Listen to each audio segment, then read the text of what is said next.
We've been spoiled a lot lately with some of the best action and fantasy anime to ever exist coming out in just the last few years. It seems like we're constantly on the edge of our seats with excitement and anxiety, while the merciless cliffhangers keep us fiending for the next episode like a crackhead in Portland. But if you're anything like me, for your sake I hope not, then it's refreshing to have a balance of shows in your list that are the yin to the action anime's yang. Sometimes it's nice to just enjoy a chill show with wholesome characters, a fairly straightforward storyline, and a little bit of humor. I feel like by now everyone knows about Spy Family. It's one of the most wholesome slice-of-life/comedy shows to come out in a long time.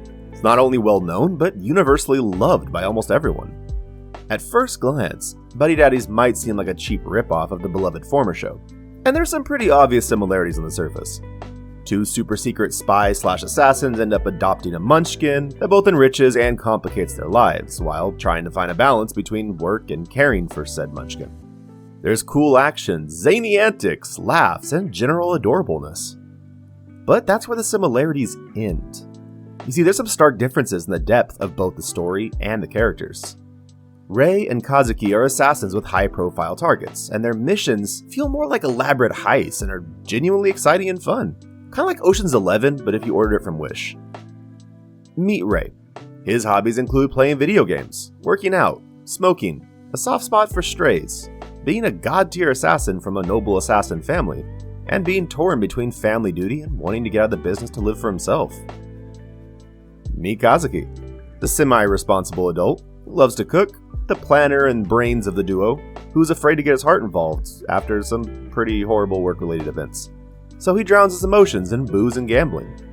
Miri, the above-mentioned munchkin, is a typical needy 4-year-old who constantly gets into mischief, plays too much, is kinda bratty at times and throws tantrums when she's upset or tired, but is also really sweet and loving. People also sometimes complain about how annoying Miri is as a character when compared to, let's say, Anya from Spy Family. And there's some truth to that, but it's also missing the point of the show. For starters, while Anya is awesome and super adorable, Miri is a far more realistic depiction of a 4-year-old girl, especially one raised in a not-so-ideal environment. They're needy, hyper, carefree, and constantly get into trouble or throw tantrums. Spy Family is a comedy first and foremost, and aimed at a different, younger audience. It stays lighthearted and doesn't touch difficult or dark topics much. Buddy Daddies appears just as lighthearted and carefree at first glance, but it also tackles some more adult and darker themes, and tries its best to handle them in a realistic way that makes the characters and situations feel authentic, without making the more slice-of-life aspects of the show feel separate or cheap. Little details enrich the show with realism and organic humor, like the school moms thirsting over the young hot dads, or how you could slave over a meal for like 3 hours using only the finest imported ingredients, and they'll still prefer a bowl of cereal or microwave dinner. The characters are complex and deeply flawed, and as the story unravels and flashbacks are presented, we see the ugly side of parenting, from outright abuse and horrific trauma, to selfish abandonment, living vicariously, and forcing the parent's will upon the child. As you'd realistically expect of two assassin bachelors, Kazuki and Rei are obviously out of their league when it comes to parenting, especially a little monster like Miri. But they have the best intentions, and continue to give her the best of all they know, including what they never got themselves. Isn't that what every good parent wants for their kid? To have all the experiences and things they never had, while protecting them from the things they did? Rei and Kazuki both stoically carry the weight of their own past demons, and we get to see them work out their trauma and find true peace and happiness through the medium of Miri, who represents this pure, innocent, clean slate, this precious child that must be protected above all else, regardless of the personal cost or risk to even their own lives.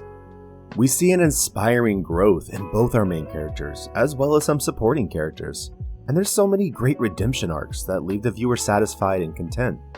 The show wraps itself up nicely in the end, and has one of my personal favorite endings to an anime. It feels complete, and yet leaves a possible door open for future stories to be told. The music is top-notch, and both the intro and outro songs made the playlist instantly.